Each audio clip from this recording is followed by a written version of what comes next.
about it. Long legs, run fast. They lay big eggs.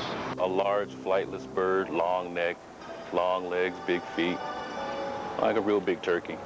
Well, the first thing that comes to my mind when I think of an ostrich is a big body and really light feathers and long legs and strong clawy feet that'll rip your skin open. The big giant mutant canary.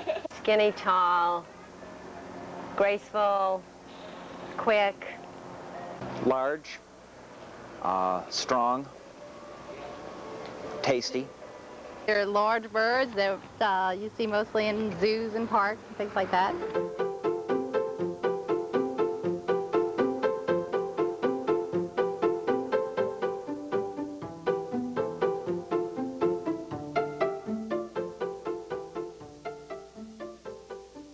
Most of us have only seen ostriches at the zoo, but throughout rural North Carolina, ostrich farming has been rising in popularity.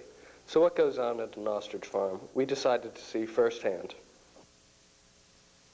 I just wanted to do something on the farm. I grew up on the farm, and my wife and I looked at it, went to Texas, ate the meat, did some investigation, and we were off and rolling.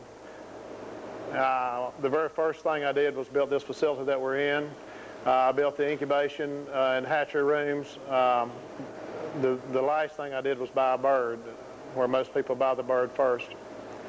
From that time, to give you a little bit of history from now back to then, I got involved in quarantine. I imported eggs from Namibia and Botswana, Africa, to Florida and hatched those eggs there rather than buying expensive birds. The first year in that, I hatched over 6,000 birds. We sold those birds, cash flowed our way, brought birds here, put birds on other farms. 2 years ago, we were the first people in North Carolina to take birds to slaughter. We received the first stamp. We were the first people to ship meat to the United Kingdom when the mad cow disease came out.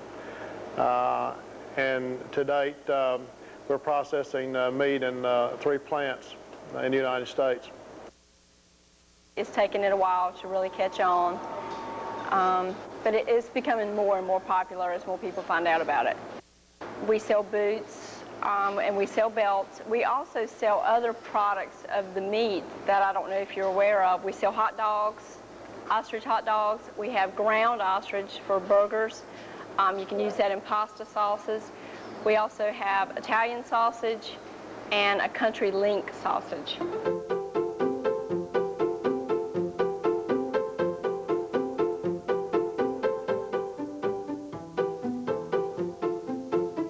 We keep the chicks off the grass and all probably about 2 months more, and we're gradually, like we'll put them on grass for an hour and take them off, and let them just gradually get used to it, because if you put them all like that one time, let them stay, then they eat too much grass and get impacted.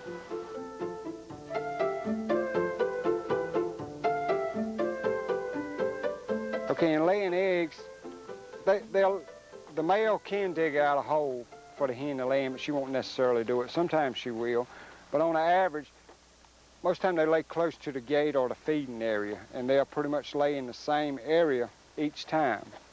And so like if we have 4 or 5 hens, one hen may lay in this corner and another one in the corner down there.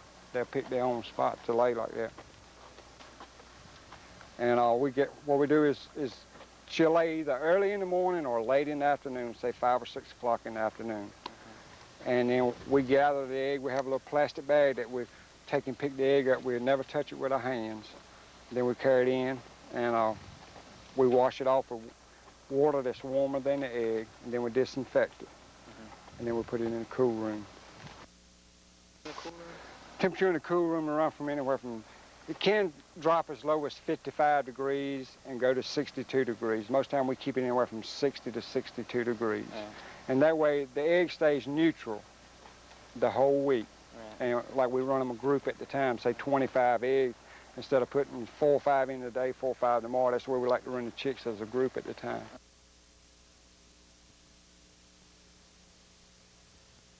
If we get an excess amount of males, we'll slaughter the males because we really don't need them, you know, unless we sell them to someone that wants to start a farm or whatever. And then females that aren't laying fertile eggs, we sell to the farmers market restaurant. And we have a restaurant in Charlotte and one in South Carolina. And we're selling some also to Winston. Our first experience we'd like for an individual to have with the product is to have it in a restaurant where it's prepared by a certified chef. And so if they do buy it in a grocery store and they cook it improperly, then they know that maybe it was something they did wrong because they had had a good experience with the meat. It would be kind of like eating a peacock or a rhinoceros, just kind of out of respect. I think they're more for enjoyment than for eating. I've had ostrich before. I liked it. It's really low fat. It's like chicken to me, I think. So you try it again? Mm-hmm. Yeah. The potential for the meat is fantastic, but like I said, it's going to take a phenomenal education process. Does it taste like chicken? Ooh. Why not? Oh. Sounds gross. Is there such a thing?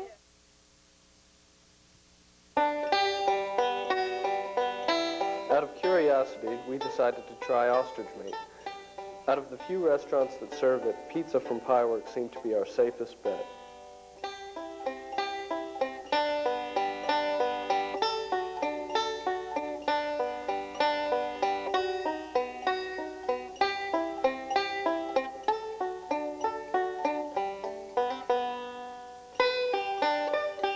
We've always considered ourselves a different kind of pizza restaurant, and when we found out that we could get ostrich for the price that we could, and then be able to serve it and cook it through the oven and have it taste just like ground beef, that's what attracted us to it right away.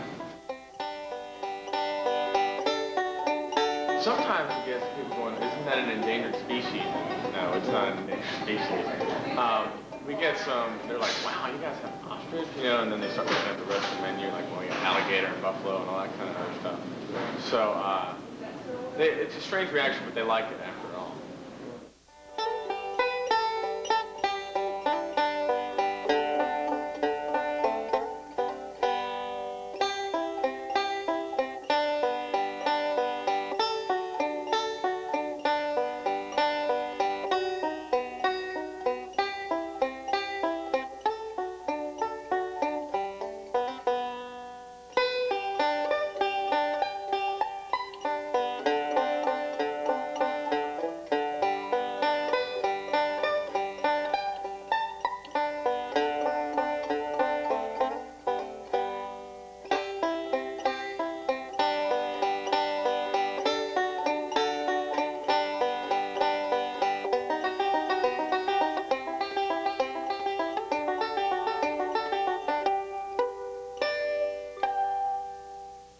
If you know anything about the birds at all, they're too aggressive and too mean to actually be a pet after they get older.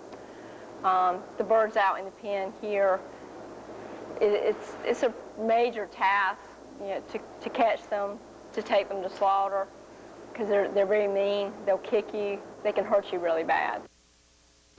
Come on, big man. So you can tell they're not really used to strangers, but come on. There we go, baby. They're real gentle. If you're around 15 or 20 minutes, they'll come right up to you and everything. They especially come out the camera. Come on here. You know they're strangers, don't you? But he'll walk around this pen the whole time. I throw him a ball out there, he'll play with the ball once in a while. Yeah. You know, it keeps him from being bored. These big farmers, they're so particular on theirs. I think they're too particular. They have their incubators, rooms, and everything like a hospital room, disinfecting everything. They don't want nobody in it or nothing. See, the rooms where they put them in when they are born, they don't want nobody going in there. They want that sterile all the time. And I think this is the reason a lot of them don't have as good a luck with them. We with ours, we play with them just like we would a little puppy. Out here, we play with them, pick them up and handle them when we get ready. You can walk in there with any of those right there. After they get to know you, you can walk right in there, and they'll want them to come right over where you at. Yeah. And you can go to most ostrich farms, they'll go to the backside of the fence. The emus are really more friendly than the other ones. I figure this way, You know, if I couldn't sell some of my ostriches, I didn't have all my eggs in one basket. I could go ahead and sell some of the other stuff. Right.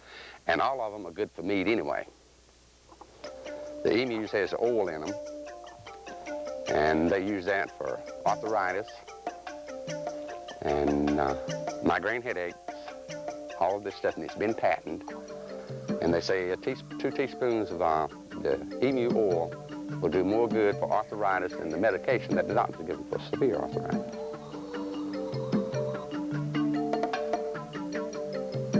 All the laws passed in the Ostrich Association is mostly helping them. It's not helping the smaller ones that's just starting and stuff.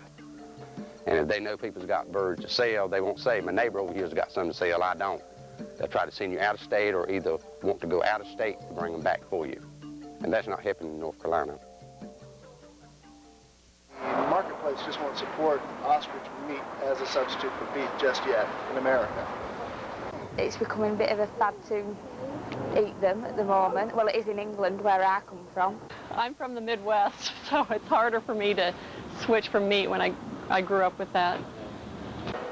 Well, I think that's sort of a scam. I don't think they'll ever produce enough ostriches, at least in this country, to have enough meat that you can actually go in the grocery store and buy it.